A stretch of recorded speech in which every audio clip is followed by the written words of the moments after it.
ನಮಸ್ಕಾರ, ಕದಂಬ ನ್ಯೂಸ್ಗೆ ಸ್ವಾಗತ. ನಾನು ಅಭಿಲಾಷಾ. ಇಂದಿನ ಮುಖ್ಯಾಂಶಗಳು. ಬಿಜೆಪಿ ವತಿಯಿಂದ ಬೀದರ್ ಲೋಕಸಭಾ ಕ್ಷೇತ್ರದ ಸಿದ್ದಾರೂಢ ಮಹಾಶಕ್ತಿ ಕೇಂದ್ರದ ಕಾರ್ಯಕರ್ತರ ಸಮಾವೇಶ.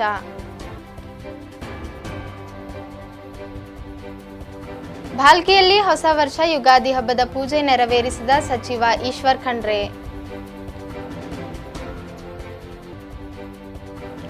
ನಮ್ಮ ಆಚಾರ ಸಂಸ್ಕೃತಿ ಸಂಪ್ರದಾಯಗಳು ಉಳಿಸಿಕೊಂಡು ಬರಬೇಕಾಗಿದೆ. ಕಾಮಶೆಟ್ಟಿ ಚಿಕ್ಕಬಸೆ.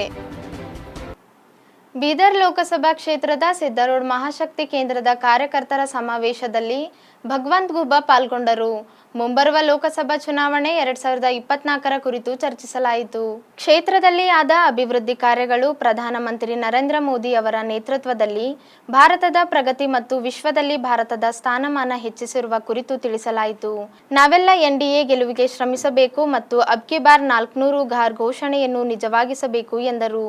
ಬೀದರ್ನ ರೈತರಿಗೆ ಬೇವು ಲೇಪಿತ ಯೂರಿತ, ಹೆಣ್ಣು ಮಕ್ಕಳಿಗೆ ಅಡುಗೆ ಅನಿಲ, ಯುವಕರಿಗೆ ಸಿಪೆಟ್ ಕಾಲೇಜ್, ಮಕ್ಕಳಿಗೆ ಸೈನಿಕ ಶಾಲೆ ಹೀಗೆ ಎಲ್ಲಾ ವರ್ಗದ ಜನರಿಗೆ ಹಲವಾರು ಯೋಜನೆಗಳು ಅನುಷ್ಠಾನಗೊಂಡಿವೆ.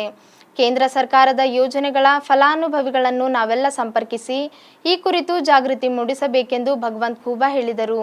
ಈ ಕಾರ್ಯಕ್ರಮದಲ್ಲಿ ಮಾಜಿ ಸಚಿವರಾದ ಬಂಡೆಪ್ಪ ಖಾಶಂಪುರ್, ಎಂಎಲ್ಸಿ ರಘುನಾಥರಾವ್ ಮಲ್ಕಾಪುರೆ, ಜಿಲ್ಲಾ ಅಧ್ಯಕ್ಷರಾದ ಸೋಮನಾಥ್ ಪಾಟೀಲ್, ಮಾಜಿ ಶಾಸಕರು ಮತ್ತು ಮಾಜಿ ಮರಾಠ ನಿಗಮದ ಅಧ್ಯಕ್ಷರಾದ ಎಂಜಿ ಮೂಳೆ, ಈಶ್ವರ್ ಸಿಂಗ್ ಠಾಕೂರ್, ಬೀದರ್ ನಗರ ಮಂಡಲ ಅಧ್ಯಕ್ಷರಾದ ಶೇಷಿ ಹೊಸಳ್ಳಿ, ಬಾಬು ವಾಲಿ ಹಾಗೂ ಇತರರು ಉಪಸ್ಥಿತರಿದ್ದರು. ಒಂದು ಹೆಣ್ಣು ಕೊಡಬೇಕು ಯಾವುದಾದ್ರೂ ಮನೆಗೆ ಅಥವಾ ಒಂದು ಹೆಣ್ಣು ತರಬೇಕು ಅಂದಾಗ ನಾವೇನ್ ಮಾಡ್ತೀವಿ, 3 ಅಂಶಗಳನ್ನ ಗಮನಿಸ್ತೀವಿ. ಒಂದು, ಆ ಕುಟುಂಬ ಹೇಗಿದೆ ಅಂದ್ರೆ ಪರಿವಾರ ಹೇಗಿದೆ ಅಂತ, ಅಂದ್ರೆ ರಾಜಕೀಯದಲ್ಲಿ ಪಕ್ಷ ಹೇಗಿದೆ ಅಂತ. ಒಂದು, ಆ ಕುಟುಂಬದ ಮುಖ್ಯಸ್ಥರು ಅವ್ರು ಹೇಗಿದ್ದಾರೆ ಅಂದ್ರೆ ಇಲ್ಲಿ ರಾಜಕೀಯ ಪಕ್ಷದಲ್ಲಿ ಪಕ್ಷವನ್ನ ಮುನ್ನಡೆಸುವಂತ ವ್ಯಕ್ತಿ ಯಾರಿದ್ದಾರೆ ಅಂತ. ಮತ್ತೊಂದು, 3ನೇ ಅಂಶ, ಹುಡುಗ ಹೇಗಿದ್ದಾನ ಅಂತ, ಅಂದ್ರೆ ರಾಜಕೀಯ ಚುನಾವಣೆಯಲ್ಲಿ ಅಭ್ಯರ್ಥಿ ಹೇಗಿದ್ದಾರೆ ಅಂತ. ಒಂದು, ರಾಷ್ಟ್ರ ಮಟ್ಟದಲ್ಲಿ ಭಾರತೀಯ ಜನತಾ ಪಕ್ಷ ರಾಷ್ಟ್ರಕ್ಕಾಗಿ, ರಾಷ್ಟ್ರದ ಸುರಕ್ಷತೆಗಾಗಿ, ರಾಷ್ಟ್ರದ 140 ಕೋಟಿ ಜನರ ಸುರಕ್ಷತೆಗಾಗಿ ರಾಷ್ಟ್ರವನ್ನ ಅಂತಾರಾಷ್ಟ್ರೀಯ ಮಟ್ಟದಲ್ಲಿ ವಿಶ್ವಗುರು ಮಾಡಬೇಕನ್ನುವಂತ ಸಂಕಲ್ಪವನ್ನು ಮತ್ತು ತತ್ವ ಸಿದ್ಧಾಂತಗಳನ್ನು ಇರುವಂತ ಏಕೈಕ ಭಾರತೀಯ ಜನತಾ ಪಕ್ಷ. ಅದಕ್ಕೆ ಕರ್ನಾಟಕದಲ್ಲಿ JDS ಅನ್ನ ನಮಗೆ ಸಮರ್ಥನೆ ಅಂತಂದ್ರೆ ನಮ್ಮ ಗಠಬಂಧನ್ ಇದೆ, NDA ಪಾರ್ಟ್ನರ್ ಇದೆ. ಮತ್ತೊಂದು ಕಡೆ ಕಾಂಗ್ರೆಸ್ ಕೇವಲ ಕುಟುಂಬ ರಾಜಕಾರಣದ ಹಿತಕ್ಕಾಗಿ ಮಾಡುವಂತ ರಾಜಕಾರಣದ ಏಕೈಕ ರಾಜಕೀಯ ಪಕ್ಷ. ಕಳೆದ 70 ವರ್ಷಗಳಲ್ಲಿ ಸಂಘಟನೆಯಲ್ಲಾಗ್ಲಿ ಅಥವಾ ಸರ್ಕಾರದಲ್ಲಾಗ್ಲಿ ಪ್ರಮುಖ ಸ್ಥಾನವನ್ನು ಹೊಂದಿದಂತ ಯಾವುದಾದ್ರೂ ಪಕ್ಷ ಇದ್ರೆ ಅದು ಕೇವಲ ರಾಷ್ಟ್ರ ಮಟ್ಟದಲ್ಲಿ ಕಾಂಗ್ರೆಸ್ ಪಕ್ಷ ಮಾತ್ರ ಇದೆ. ಅಂದ್ರೆ ಜನ ರಾಷ್ಟ್ರಕ್ಕಾಗಿ ಸೇವೆ ಮಾಡುವಂತವರನ್ನ ಆಯ್ಕೆ ಕಳೆದ 10 ವರ್ಷಗಳಿಂದ ಮಾಡ್ತಾ ಇದ್ದಾರೆ. ಕುಟುಂಬಕ್ಕಾಗಿ ದುಡಿಯುವಂತ ಕಾಂಗ್ರೆಸ್ ಅನ್ನ ತಿರಸ್ಕಾರವನ್ನು ಮಾಡಿದ ದೇಶದ ಜನತೆ. ರಾಷ್ಟ್ರದ ಪ್ರಧಾನಮಂತ್ರಿಗಳಾದ ನರೇಂದ್ರ ಮೋದಿ ಇವತ್ತು NDAದ ಪ್ರಧಾನಮಂತ್ರಿ ಅಭ್ಯರ್ಥಿಯಾಗಿದೆ. ಸ್ಪಷ್ಟ ಇದೆ, 10 ವರ್ಷದಿಂದ ದೇಶ ಸೇವೆಯನ್ನ ಮಾಡಿದಂಥದ್ದು 24/7. 10 ವರ್ಷದಲ್ಲಿ ಒಂದೇ ಒಂದು ದಿನ ರಜೆಯನ್ನು ತಗೊಂಡಿಲ್ಲ. ಮತ್ತೊಂದು ಕಡೆ ಕಾಂಗ್ರೆಸ್ಸಿನ ನಾಯಕ ರಾಹುಲ್ ಗಾಂಧಿ ಇಂಡಿಯಾ ಅಲಯನ್ಸ್ನ ಯಾವುದು ಪ್ರಧಾನಮಂತ್ರಿ ಅಭ್ಯರ್ಥಿ ಇಲ್ಲಿವರೆಗೆ ಅವರು ಘೋಷಣೆ ಮಾಡಲಿಕ್ಕೆ ಆಗಲಿಲ್ಲ, ಆಗುವುದೂ ಇಲ್ಲ. ರಾಹುಲ್ ಗಾಂಧಿ ಚುನಾವಣೆ ಸಂದರ್ಭದಲ್ಲಿ ಮಾತ್ರ ದೇಶದಲ್ಲಿ ಇರ್ತಾರೆ, ಉಳಿದ ದಿನ ಹೊರ ದೇಶಕ್ಕೆ ಹೋಗಿ ರಜೆಗೆ ಹೋಗ್ತಾರೆ. ಕರ್ನಾಟಕದಲ್ಲಿ ಕಾಂಗ್ರೆಸ್ಸಿನ ನಾಯಕರಾದಂತ ರಾಹುಲ್ ಗಾಂಧಿ ಮತ್ತೆ ದೇಶದ 140 ಕೋಟಿ ಜನತೆ ಮೋದಿ ಅವರನ್ನ 3ನೇ ಅವಧಿಗೆ 400 ಪಾರ್ ಅನ್ನುವಂಥದ್ದನ್ನ ಆಶೀರ್ವಾದ ಮಾಡಬೇಕಂತ ಸಂಕಲ್ಪನೆ ಮಾಡಿದ್ದಾರೆ. ಕಾಂಗ್ರೆಸ್ ಬಹಳ 30 ಸೀಟ್ಗಳನ್ನು, ಅದು ಕೇರಳ ಮತ್ತು ತಮಿಳುನಾಡಿನಲ್ಲಿ ಮಾತ್ರ ಬರ್ತಾ ಇದ್ದಾರೆ. ಇಲ್ಲಿ ಅಭ್ಯರ್ಥಿ 30 ವರ್ಷದಿಂದ ಭಾರತೀಯ ಜನತಾ ಪಕ್ಷದ ಒಬ್ಬ ಸಾಮಾನ್ಯ ಬೂತ್ ಮಟ್ಟದ ಕಾರ್ಯಕರ್ತನಾಗಿ ಸಂಘಟನೆಯಲ್ಲಿ ನಾನಾ ಜವಾಬ್ದಾರಿಗಳನ್ನು ಹೊತ್ತಿ ಕಳೆದ 10 ವರ್ಷದಿಂದ ನಿಮ್ಮೆಲ್ಲರ ಆಶೀರ್ವಾದದಿಂದ ಸಂಸದನಾಗಿ, ಕಳೆದ 3 ವರ್ಷದಿಂದ ಕೇಂದ್ರದಲ್ಲಿ ಪ್ರಥಮ ಬಾರಿಗೆ ಸಚಿವನಾಗಿ ಸುದೀರ್ಘ ಅನುಭವದ ಭಾರತೀಯ ಜನತಾ ಪಕ್ಷದ ಅಭ್ಯರ್ಥಿಯಾಗಿದ್ದೇನೆ. ರಾಜ್ಯದ ಎಲ್ಲಾ ಮಂತ್ರಿಗಳು, ಎಲ್ಲಾ ಆಫೀಸರ್ಸ್ ಎಲ್ಲರೂ 1 ತಿಂಗಳು ರೈತರ ಪರವಾಗಿ ಚಪ್ರಾಸಿ ಹಿಡ್ಕೊಂಡು ಬ್ಯಾಗಿನ ತರ ಕೆಲಸ ಮಾಡ್ತಾರಲ್ಲ, ಇದು ಹೆಂಗ್ ನಡೀತದ, ಹೆಂಗ್ ಮಾಡ್ತಾರ ಅಂತ ಹೇಳಿ ಇಡೀ ನನ್ನ ಸ್ಟಾಫ್, ಅಗ್ರಿಕಲ್ಚರ್ ಸ್ಟಾಫ್ ತಗೊಂಡು ಗುಜರಾತ್ಗೆ ಹೋಗಿ ಸ್ಟಡಿ ಮಾಡೋ ಟೈಮ್ನಾಗ ನಾನು ಫ್ಲೈಟ್ದಾಗ ಇಳಿತೀನಿ. ಗುಜರಾತ್ದಾಗ ಡೆವಲಪ್ಮೆಂಟ್ ಕಮಿಷನರ್ ಬಂದು ನಾನು ರಿಸೀವ್ ಮಾಡ್ಕೊಳಕ್ ನಾವು ನಂಬಲ್ಲಿ ಚಪ್ರಾಸಿಗೆ ಹೋದಾಗ ಇಲ್ಲಿ ಡೆವಲಪ್ಮೆಂಟ್ ಕಮಿಷನರ್ ಅಂದ್ರ ಯಾವ ತರ ಅವ್ರ ಅಡ್ಮಿನಿಸ್ಟ್ರೇಷನ್ ಅವತ್ತು. ನಾ ವಾಪಸ್ ಬಂದು ಕುಮಾರಸ್ವಾಮಿ ಅವರಿಗೆ ಮುಖ್ಯಮಂತ್ರಿ ಅವ್ರಿಗೆ ಹೇಳಿದ್ದೀನಿ, ಅಣ್ಣ ಜರ ಅಲ್ಲಿ ಹೋಗಿ ನಾವು ಅಡ್ಮಿನಿಸ್ಟ್ರೇಷನ್ ಹೆಂಗದ ಜರ ನೋಡ್ಕೊಂಡು ಬಂದು ನಮ್ಮ ಆಫೀಸರ್ಗಳಿಗೆ ಹೇಳ್ಬೇಕು ಅಂತ ಹೇಳಿದ್ದೀನಿ ಅವತ್ತನ. ಅಂತ ಸನ್ನಿವೇಶವೆಲ್ಲ ನಾವು ನೋಡಿದ್ದೆವು. ಆದ್ರೆ ಏನ್ ಮಾಡ್ಯಾರಿ, ನಾವು ಒಂದ್ ಪಾರ್ಟಿಯಾಗಿದ್ದೆವು, ಅದು ದೇವೇಗೌಡರು ಪಾರ್ಟಿ. 2008ರಲ್ಲಿ ದೇವೇಗೌಡರು ಒಪ್ಪಿಗೆ ಕೊಟ್ಟರೆ ಮತ್ತೆ ನಮ್ದು ನಿಮ್ದು ಸರ್ಕಾರ ನಡೀತಿತ್ತು ಮುಂದ, ಅದು ಹೋಯ್ತು. 2018ರಲ್ಲಿ ಮೋದಿಜಿಯವರು ಅವತ್ತು ದಿಲ್ಲಿಗೆ ನಾನೇ ಹೋಗಿದ್ದೀನಿ, ಕುಮಾರಣ್ಣ ಕೂಡ ಹೋಗಿಯವರೇ. ಇಂಥ ಸನ್ನಿವೇಶ ಕಾಂಗ್ರೆಸ್ ಬಂದಾಗ ನಡೀತದೆ. ಯಾವುದು ಘೋಷಣೆ ಕೇಳ್ತಾ ಇದ್ದಾರೆ, ಸರ್ಕಲ್ ಸೆ ಜುದಾ ಬಂಧುಗಳೇ, ದಯವಿಟ್ಟು ಮಾತಾಡಿದರೆ ನಾವು ಹೋಗಿದ್ದಾರೆ. ಸರ್ಕಲ್ ಸೆ ಜುದಾ ಯಾಕಂದ್ರೆ ಕೇಳಿದ್ರ, ಇವತ್ತು ಸಹ ಯಾರು ಈ ದೇಶದ ಬಗ್ಗೆ ಮಾತಾಡ್ತಾರೆ ಅವ್ರು ಸರ್ಕಲ್ ಸೆ ಜುದಾ ಅಂತ ಘೋಷಣೆ ಕೂಗ್ತಾರೆ. ಬಂಧುಗಳೇ, ಈ ಸನ್ನಿವೇಶದಲ್ಲಿ ದೇಶ ನಡೀತಾ ಇದೆ. ನಾವೇನಾದ್ರೂ ಎಡವಟ್ಟು ಮಾಡಿದ್ರೆ, ಏನಾದ್ರೂ ತಪ್ಪು ಮಾಡಿಕೊಂಡ್ರೆ ಮುಂದೆ ನಮ್ಮ ಪೀಳಿಗೆಗೆ ಭವಿಷ್ಯ ಸರಿ ಇಲ್ಲ. ಇವತ್ತು ವಿಧಾನಸಭಾ ಕ್ಷೇತ್ರದಲ್ಲಿ ನಾನು ಸೋತಿದ್ದೇನೆ. ಪರಿಸ್ಥಿತಿ ಹೇಗೆ ನಿರ್ಮಾಣ ಆಗ್ತಾ ಇದೆ ಚೆನ್ನಾಗಿ ಬಂದಿದೆ. ಯಾವ ರೀತಿ ಲ್ಯಾಂಡ್ ಗ್ರಾಬಿಂಗ್ ಆಗ್ತಾ ಇದೆ, ಯಾವ ರೀತಿ ಮುಸ್ಲಿಂ ಮಾಫಿಯಾ ಆಗ್ತಾ ಇದೆ. ತಪ್ಪು ಮಾಡ್ಲಿಕ್ಕೆ ಹೋಗ್ತಾರೆ. ನಾವೇನಾದ್ರೂ ಎಡವಟ್ಟು ಮಾಡಿದ್ರೆ ಹೇಗೆ ಇವತ್ತು ಬೀದರ್ನಲ್ಲಿ ಕಠಿಣ ಪರಿಸ್ಥಿತಿ, ಹಳೆ ನಮ್ಮ ಜನ ಮನೆ ಮಾರಾಟ ಮಾಡುವಂತ ಸನ್ನಿವೇಶ ನಿರ್ಮಾಣ ಆಗ್ತಾ ಇದೆ. ಬಂಧುಗಳೇ, ಒಂದು ತಪ್ಪಿನಿಂದ ಅನಾಹುತಗಳಾಗ್ತದೆ. ಬೀದರ್ನಲ್ಲಿ ನಾನು ಸೋತಿದ್ದೀನಿ, ಆದರೆ ಅನಾಹುತ ಹಿಂದೂ ಸಮಾಜಕ್ಕೆ ಆಗ್ತಾ ಇದೆ. ಅದಕ್ಕೋಸ್ಕರ ನಾವೇನಾದ್ರೂ ಸಣ್ಣ ರೀತಿಯನ್ನ ಮಾಡಿದ್ರೆ ದೇಶಕ್ಕೆ ಅನಾಹುತ ಆಗ್ತದೆ, ದೇಶಕ್ಕೆ ಅನಾಹುತ ಆಗ್ತದೆ. ದಯವಿಟ್ಟು ನಾನು ವಿನಂತಿಯನ್ನು ಮಾಡ್ಕೊಳ್ತೇನೆ, ನಮ್ಗೆ ಇರುವಂತಹ ಸಮಯದಲ್ಲಿ ಮನೆ ಮನೆಗೆ ಹೋಗಿ ನರೇಂದ್ರ ಮೋದಿಜಿ ಏನ್ ಕೆಲಸ ಮಾಡಿದಾರೆ ಅದನ್ನು ಹೇಳಿ, ಸಂಸತ್ ಏನ್ ಕೆಲಸ ಮಾಡಿದ್ರೆ ಅದನ್ನು ಹೇಳಿ. ಎಲ್ಲಕ್ಕಿಂತ ದೊಡ್ಡ ನಮ್ಗೆ ಭಾರತ ಉಳಿಬೇಕು. ಭಾರತ ಉಳಿದಾಗ ಮಾತ್ರ ನಾವು ಉಳಿಸಿರುವಂತ ಮಾತನ್ನು ಹೇಳುವಂತದ್ದಾಗಬೇಕು. ಮತ್ತು ಬೀದರ್ ವಿಧಾನಸಭಾ ಕ್ಷೇತ್ರ ಇದು ನಾವು ನೀಡಿಕೊಡುವಂತ ನಿಟ್ಟಿನಲ್ಲಿ ಮುಂದುವರಿಯಬೇಕಂತೇಳಿ ಹೇಳಿ. ಹೊಸ ವರ್ಷ ಯುಗಾದಿ ಹಬ್ಬದ ಪ್ರಯುಕ್ತ ಇಂದು ಭಾಲ್ಕಿಯಲ್ಲಿ ರೈತರ ಬೆನ್ನೆಲುಬುಗಳಾದ ಎತ್ತುಗಳಿಗೆ ಸಚಿವ ಈಶ್ವರ್ ಖಂಡ್ರೆ ಪೂಜೆ ನೆರವೇರಿಸಿದರು. ಈ ವರ್ಷ ಮಳೆ ಬೆಳೆ ಚೆನ್ನಾಗಿ ಆಗಿ ರೈತರ ಬದುಕು ಹಸನವಾಗಲೆಂದು ದೇವರಲ್ಲಿ ಪ್ರಾರ್ಥಿಸಿ ಯುಗಾದಿ ಹಬ್ಬದ ಶುಭಾಶಯಗಳನ್ನು ಸಚಿವರು ತಿಳಿಸಿದರು. ಈ ಸಂದರ್ಭದಲ್ಲಿ ಸಮಾಜದ ಮುಖಂಡರು, ಕಾರ್ಯಕರ್ತರು, ಸಾರ್ವಜನಿಕರು ಉಪಸ್ಥಿತರಿದ್ದರು. ನಮ್ಮ ಭಾಲ್ಕಿ ತಾಲೂಕಿನ ಮತ್ತು ಈ ನಾಡಿನ ಜನತೆಗೆ ಯುಗಾದಿ ಹಬ್ಬದ ಹಾರ್ದಿಕ ಶುಭಾಶಯ ಮತ್ತು ಅಭಿನಂದನೆಗಳು.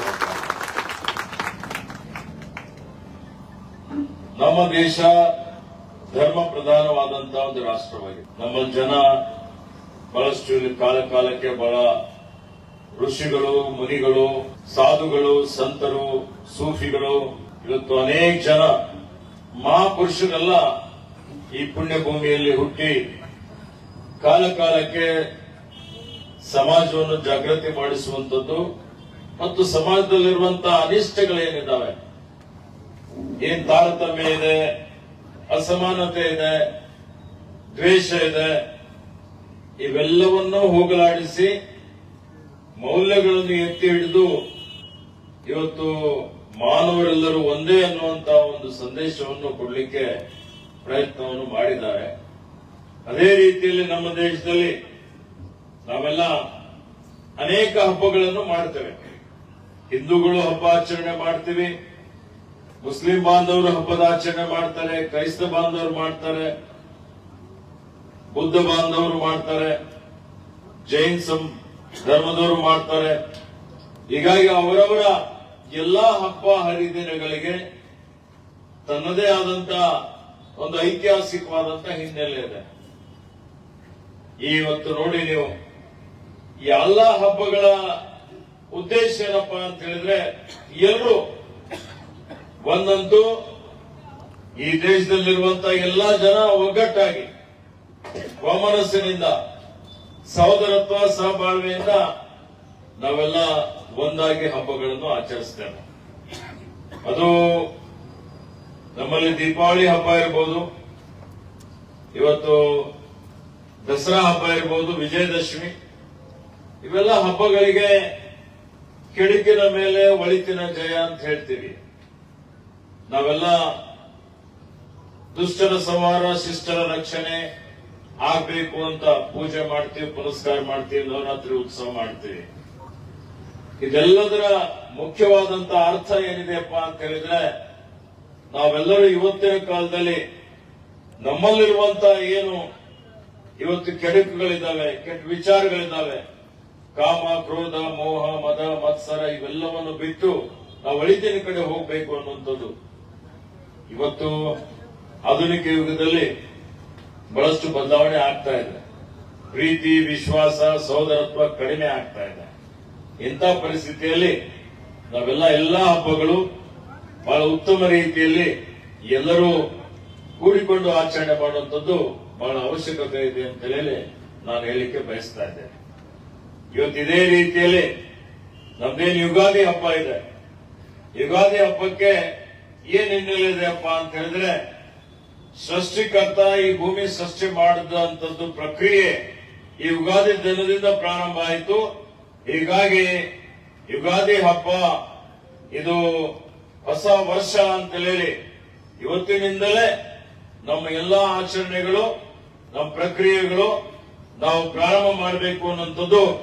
ಇದು ಹೊಸ ವರ್ಷಾಚರಣೆ ಅನ್ನುವಂತ ರೀತಿಯಲ್ಲಿ ಅದರಲ್ಲಿ ಕರ್ನಾಟಕದಲ್ಲಿ, ಆಂಧ್ರದಲ್ಲಿ, ಮಹಾರಾಷ್ಟ್ರದಲ್ಲಿ, ತಮಿಳುನಾಡಲ್ಲಿ, ನಮ್ಮ ಈ ತೆಲಂಗಾಣದಲ್ಲಿ ಆಚರಣೆ ಮಾಡ್ತಾರೆ. ಇವತ್ತು ಅದರಲ್ಲಿ ವಿಶೇಷವಾಗಿ ರೈತರ ಬಗ್ಗೆ ನಾವೀಗಾಗಲೇ ಎತ್ತುಗಳ ಪೂಜೆ ಮಾಡಿದ್ದೇವೆ.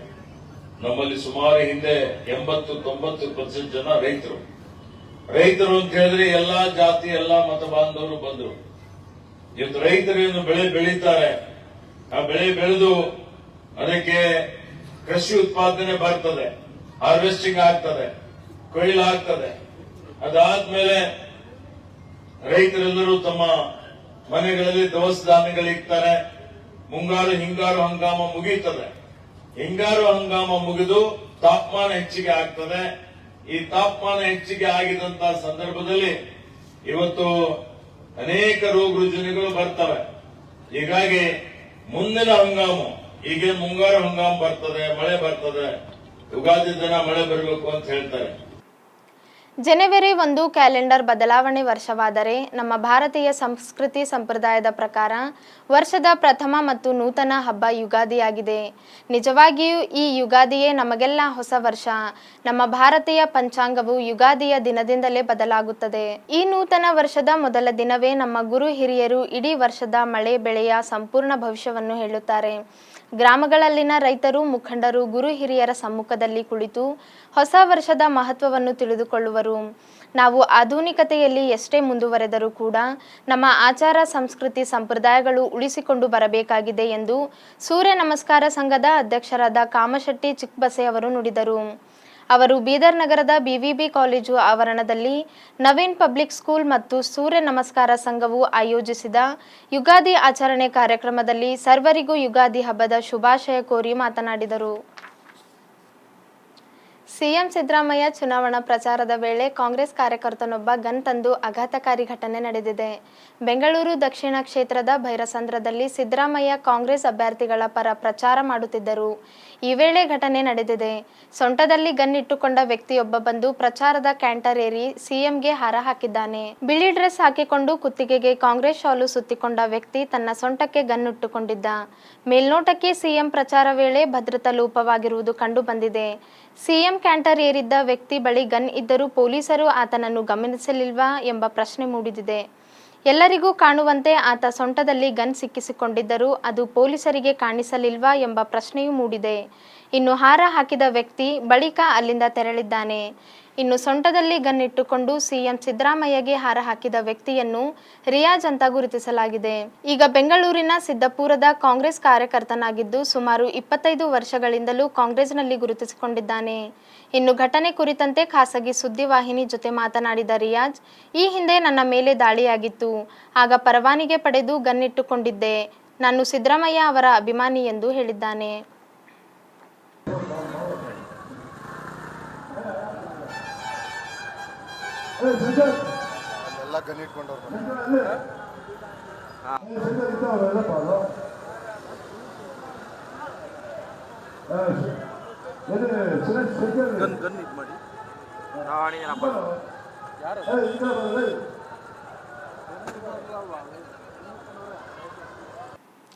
ಇಲ್ಲಿವರೆಗೂ ಸುದ್ದಿ ಕೊಟ್ಟಿದ್ದು ನಾನು ಅಭಿಲಾಷ. ಮುಂದಿನ ಸುದ್ದಿಯೊಂದಿಗೆ ಮತ್ತೆ ಭೇಟಿಯಾಗೋಣ. ವಂದನೆಗಳು.